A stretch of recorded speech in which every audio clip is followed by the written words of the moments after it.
তোমাদের জন্য খুব গুরুত্বপূর্ণ ভিডিওটা হতে চলেছে, কারণ তোমরা অনেকেই আছো জিডিএস সংক্রান্ত বিভিন্ন প্রশ্ন করছো। আজকের ভিডিওর মাধ্যমে সেই সব প্রশ্নের তোমাদের উত্তর দেব। প্রথম প্রশ্ন সেটা হলো জিডিএস এর 6th মেরিট লিস্ট কি আউট হবে। দ্বিতীয় প্রশ্ন, জিডিএস এর নতুন বিজ্ঞপ্তি কবে জারি হবে। তৃতীয় প্রশ্ন, জিডিএস এর ক্ষেত্রে কি কি পরিবর্তন হতে চলেছে, সেটা শিক্ষাগত যোগ্যতা থেকে শুরু করে সিলেকশন প্রসেস কি কি পরিবর্তন হবে সেই ব্যাপারে। আজকের ভিডিওটা শেষ পর্যন্ত দেখো, প্রত্যেকটি তথ্যের খুঁটিনাটি তথ্য তোমাদের তুলে ধরবো এই ভিডিওর মাধ্যমে, একদম অফিসিয়ালি আপডেট দেবো। ঠিক আছে, তো চলো মূল পিডিএফ এ চলে যাচ্ছি, প্রত্যেকটি তথ্য তোমাদের কাছে তুলে ধরছি এই ভিডিওর মাধ্যমে। তো দেখো, প্রথমে বলে দিই, যেহেতু এই যে নোটিশটা তোমরা অনেকেই দেখেছো, এই নোটিশে যে ব্যাপারটা তোমাদের হাইলাইট করা হয়েছে সেটা হলো তোমাদের মডিফিকেশন। কি কি মডিফিকেশন জিডিএস এর ক্ষেত্রে হতে চলেছে সেই ব্যাপারে, যেখানে তোমাদের বলছে যে সিলেকশনের জন্য একটা স্ক্রিনিং টেস্ট নেওয়ার কথা হচ্ছে, 50 নম্বরের একটি পরীক্ষা, যেখানে 1 থেকে 2 ঘন্টা তোমাদের সময় দেওয়া হবে। ঠিক আছে, যোগ্যতার ক্ষেত্রে সেটাকে আপগ্রেডিং করা হচ্ছে, যেখানে যোগ্যতা মাধ্যমিক থেকে উচ্চ মাধ্যমিক। তারপরে আর কি কি বলা হয়েছে, আর বলা হচ্ছে আর একটা গুরুত্বপূর্ণ পয়েন্ট, সেটা হলো লোকাল ক্যান্ডিডেটদের আগে সুযোগ দেওয়া হবে। অর্থাৎ যারা ওয়েস্ট বেঙ্গলের ক্যান্ডিডেট, অনেকে তোমরা দুশ্চিন্তার মধ্যে থাকো যে আসাম থেকে অনেকে আছে যারা ওয়েস্ট বেঙ্গলে সিট বুক করে দেয়, ত্রিপুরা থেকে যারা আছে তারা অনেকে ওয়েস্ট বেঙ্গলে সিট বুক করে দেয়, সেটা কিন্তু আর হবে না। বা অন্য রাজ্যের তারা হয়তো বাংলা লিখতে পড়তে বলতে জানে, কিন্তু তারা এসে ওয়েস্ট বেঙ্গলে সিটটা বুক করে দেয়, সেটা কিন্তু হবে না। এবার যেটা হবে, সম্পূর্ণ সার্কেল, মানে তুমি যে সার্কেল থেকে বিলং করছো সেই সার্কেলের মধ্যেই তোমাকে আবেদন করতে হবে এবং সেখানেই তুমি সিলেকশন পাবে। এটা কিন্তু কাট অফের ক্ষেত্রেও অনেকটা দেখবে, অনেকটাই কিন্তু এফেক্ট পড়বে, কাট অফটা ডাউনের দিকে যাওয়ার সম্ভাবনা থাকবে। ঠিক আছে, ব্যাপারটা হচ্ছে এটাই। এটা কিসের জন্য করা হচ্ছে, ইমপ্রুভ লোকাল ল্যাঙ্গুয়েজ প্রফিসিয়েন্সি, অর্থাৎ যে লোকাল ল্যাঙ্গুয়েজ আছে সেই ব্যাপারে তোমার দক্ষতা কত, সেইটার জন্য তোমাদের চেক করা হবে। কারণ আলটিমেটলি তোমাকে কি করতে হবে, তোমাদের বিভিন্ন কমিউনিটির মানুষের সঙ্গে তোমাদের মানে কমিউনিকেট করতে হবে, তাদের সাথে তোমাকে কথাবার্তা বলে তাদের মাধ্যমে বিভিন্ন রকম তোমাদের আসল মেন ব্যাপার হচ্ছে যাতে তুমি কমিউনিকেট করতে পারো, তোমার যে কাস্টমার যারা আছে তাদের সাথে যাতে কথাবার্তা বলতে পারো ঠিকঠাক করে। তো সেই জন্য লোকাল ল্যাঙ্গুয়েজ জানাটা খুবই দরকার, এবং তার জন্যই লোকাল ল্যাঙ্গুয়েজের যারা লোকাল ভাষী যারা ক্যান্ডিডেট আছো তাদের সুযোগটা দেওয়া হবে আগে। তো এই হচ্ছে তোমাদের মেন ব্যাপার। তাহলে এখানে তোমরা 3টে স্টেজ তোমরা দেখতে পাচ্ছ ইমপ্লিমেন্টেশনের ব্যাপারে বলছে, যেটা ফার্স্ট হচ্ছে নর্মাল অনলাইন একটা অ্যাপ্লিকেশন হচ্ছে, তারপরে তোমাদের শর্টলিস্টিং করা হচ্ছে, সেকেন্ড কি হবে screening test, top rank candidate, third final selection based document verification and screening test result. ঠিক আছে, তো এগুলোর কথা বলা হচ্ছে। এবার দেখো, তোমাদের অনেকের একটা প্রশ্ন যাচ্ছে যে স্যার এক্সাম ভিত্তিতেই নিয়োগ করলেই তো ভালো হয়, কেন সেটা উচ্চ মাধ্যমিকের নাম্বার হোক বা 10th-এর নাম্বার হোক, কেন নাম্বারের ভিত্তিতে কেন নিয়োগ করা হবে, নাম্বারের ভিত্তিতে নিয়োগের ব্যাপারটা বন্ধ করে দেওয়া হোক।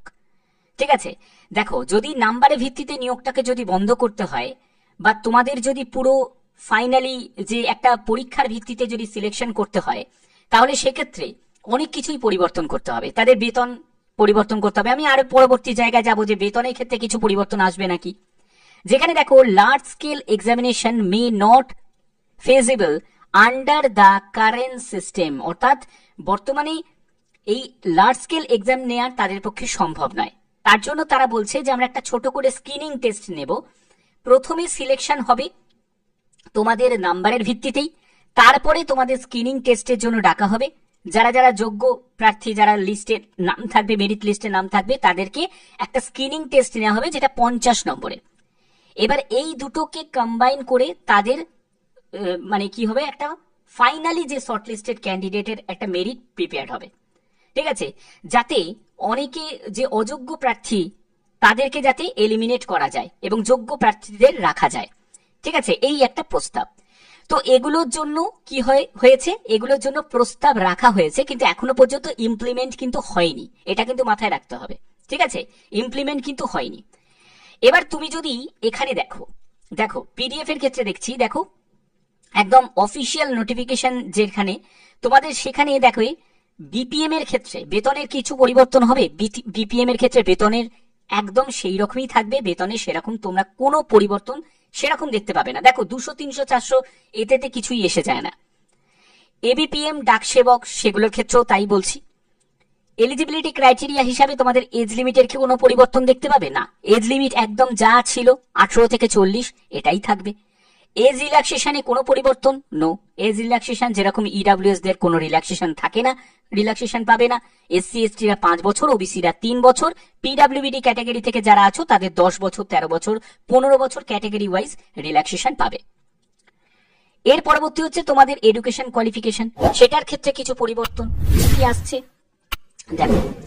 এডুকেশন কোয়ালিফিকেশনের ক্ষেত্রে কি বলা হচ্ছে সেটা হলো তোমাদের সেকেন্ডারি স্কুল এক্সামিনেশন পাস, অর্থাৎ তোমাদের মাধ্যমিক যোগ্যতার ভিত্তিতেই কিন্তু তোমাদের মেরিট প্রিপেয়ার্ড হবে। অর্থাৎ উচ্চ মাধ্যমিক যোগ্যতার ভিত্তিতে যে হাইপটা উঠেছে, যে উচ্চ মাধ্যমিক যোগ্যতার ভিত্তিতে নিয়োগ করা হবে, সেটা মনে হয় না কোনো রকম ভাবে পসিবিলিটি আছে। কারণ যেটা প্রস্তাবটা রাখা হয়েছে সেটাকে তো পাশ করতে হবে। যদি প্রস্তাবটা পাশ করে তার জন্য অফিসিয়াল কোনো আপডেট আসবে, যদি আপডেট আসে নিশ্চয়ই তোমাদের জানিয়ে দেবো। তো দেখো, উচ্চ মাধ্যমিক যোগ্যতাতে কেন হওয়া সম্ভব নয়, কারণ উচ্চ মাধ্যমিকের ক্ষেত্রে বিভিন্ন স্ট্রিম আছে, যেমন হচ্ছে তোমাদের আর্টস আছে, সায়েন্স আছে, কমার্স আছে। এবার এগুলোকে একই রকম মার্কস কি করে রাখবে, এটা তো হতে পারে না, ঠিক না? কারণ সায়েন্সের যে ব্যাকগ্রাউন্ডে সে বলবে যে আমার এক্সাম তো অনেক টাফ হয়, আর্টসের যে সে বলবে যে আমার টাফ হয়, কমার্সের যে সে বলবে টাফ হয়, এরকম করে কি করে হবে? প্রত্যেকের যদি সেম সাবজেক্ট থাকে, সেটা কিসে, সেটা হলো মাধ্যমিকে। মাধ্যমিকে প্রত্যেকের সেম সাবজেক্ট থাকবে, কারুর আলাদা কোনো ব্যাপার থাকে না। তো তার জন্য মাধ্যমিক যোগ্যতাকেই কিন্তু রাখার সম্ভাবনা যেরকম আগে ছিল সেরকমই থাকবে 100%, এটাই বোঝা যাচ্ছে। ওকে, অর্থাৎ এর ক্ষেত্রে কোনো পরিবর্তন থাকবে না। লোকাল ল্যাঙ্গুয়েজ বলো বা যেইগুলো বলো, যা যা তোমাদের ক্রাইটেরিয়া গুলো দেওয়া হয়েছে সেগুলোই তোমাদের থাকবে। এবার আর একটা প্রশ্নের উত্তর আমি এই ভিডিওর মাধ্যমে তোমাদের দিয়ে দিই, যেটা হচ্ছে তোমাদের এই জায়গাটায় দেখো, তোমাদের আমি এটা নিয়ে একটা আলাদা করে ভিডিও দিয়েও ছিলাম যে মার্কশিট আপলোড করার অপশনটা যেন দেওয়া হয়। মার্কশিট আপলোড করার অপশনটা যেন দেওয়া হয়, এবছর থেকে যেন দেওয়া হয়। এটার জন্য আমি অনেককে বলেছিলাম যে তোমরা টুইট করবে। টুইট করার যে প্রসেস আমি সেটাও আমি ভিডিওতে দিয়েছিলাম। তোমরা যদি না দেখে থাকো তাহলে অবশ্যই আমার চ্যানেলে গিয়ে তোমরা সার্চ করে দেখে নেবে যে আমি এটার জন্য আমি বলেছিলাম যে তোমরা মেলও করো এবং টুইটও করো। ম্যাক্সিমাম যদি তোমরা টুইট করো তাহলেই কিন্তু মার্কশিট আপলোড করার অপশন পাবে। যে মার্কসের ভিত্তিতে তোমাদের চূড়ান্ত সিলেকশন করা হচ্ছে, কিন্তু সেই মার্কশিট আপলোড করার অপশন কেন দেওয়া হচ্ছে না অনলাইন আবেদন করার সময়? কারণ যা তোমাদের হবে সেটা তো ফর্ম ফিল আপ করার সময় দিয়ে দেওয়াটা উচিত, তাই না? কেউ নিজের মনের মতো করে একটা নাম্বার বসিয়ে দিল, তার মেরিট লিস্টে জায়গা চলে এলো, তারপরে ডিভিতে কি ঘটনাটা ঘটছে সেটা কি তুমি জানতে পারছো না আমি জানতে পারছি? কেউ জানতে পারছে? কেউ জানতে পারছে না। এটা তো হতেই পারে, অনেক ফেক ক্যান্ডিডেট ঢুকে যেতেই পারে, অনেক অসাধু মানুষও তো আছে, তাই না? তারা এই রিক্রুটমেন্ট সেলে কাজ করছে। তো তার জন্যই মার্কশিট আপলোড করার অপশনটা থাকাটা খুব দরকার, যেটার জন্য তোমরা অবশ্যই টুইট করো, মেল করো, ঠিক আছে? এবং কিভাবে করবে সেটার জন্য অলরেডি আমি ভিডিও দিয়েছি। যারা আমার পুরনো দর্শক তারা অনেকেই জানে, এবং এটা প্রত্যেকের করা উচিত, তোমাদের স্বার্থে বলছি, ঠিক আছে? এবার দেখো তোমাদের 6 মেরিট লিস্টের ব্যাপারটা কি। তোমাদের 5 নম্বর লিস্ট জারি হয়ে গেছে। এবার তোমরা অনেকেই অপেক্ষা করছো যে 6 লিস্টটা যদি প্রকাশিত হয় সেখানে আরেকটু কাট অফ হয়তো আমরা ডাউন দেখতে পাবো। কিন্তু তোমাদের এখানে বলেই দিয়েছে যে shortlisted candidate will be issued after 30/6/2025। দেখো ক্লোজ হয়ে যাচ্ছে, no further list shortlisted candidate will be issued after 30/6/2025, অর্থাৎ জুন মাসের 30 তারিখের পরে তোমাদের আর কোনো লিস্ট কিন্তু প্রকাশিত হবে না। যা লিস্ট প্রকাশিত হয়ে যাবে এর মধ্যেই। এবার সেটা হয়তো কিছু ডিলের কারণে হয়তো এদিক ওদিক হতে পারে, কিন্তু 5 নম্বর লিস্ট তোমাদের জারি হয়ে গেছে। এবার 6 নম্বর লিস্টের ক্ষেত্রে কোনো সম্ভাবনা নেই বলতে পারো, 6 নম্বর লিস্ট প্রকাশিত হওয়ার সম্ভাবনা নেই বলতে পারো, ঠিক আছে? তো 5 নম্বর লিস্ট পর্যন্তই তোমাদের এখানে এন্ড। এবার দেখো যদি কিছু সাম চেঞ্জেস যদি আসে, মানে সেটা হচ্ছে তোমাদের শিক্ষাগত যোগ্যতার ক্ষেত্রে পরিবর্তন তো হবে না, আমি সেটা তোমাদের ক্লিয়ার করেই দিলাম।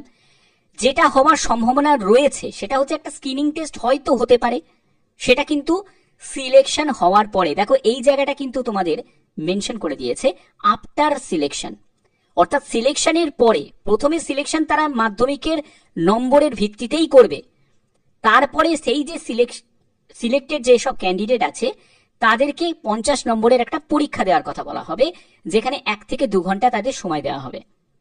ঠিক আছে, তো এইগুলোই কিন্তু তোমাদের হবে। যেগুলো যেগুলো হবে আমি সেগুলো তোমাদের এই ভিডিওর মাধ্যমে ক্লিয়ার করলাম। আর যেগুলো যেগুলো হতে চলেছে বা যেগুলো তোমাদের হওয়ার জন্য একটা কিছু একটা প্রসেস চলছে, সেই ব্যাপারে যদি কোনো আপডেট যদি পেতে চাও তাহলে অবশ্যই বলবো চ্যানেলটাকে সাবস্ক্রাইব করে বেল আইকনটাকে অন করে রাখো, কারণ ভদ্রসর স্টাডি সেন্টার সবসময় তোমাদের জন্য অথেন্টিক জেনুইন ইনফরমেশনগুলো প্রোভাইড করে থাকে। আর এরকমই জেনুইন ইনফরমেশন তোমরা প্রতিদিন পেয়ে যাবে। এখনের মতো এটুকুই, টাটা।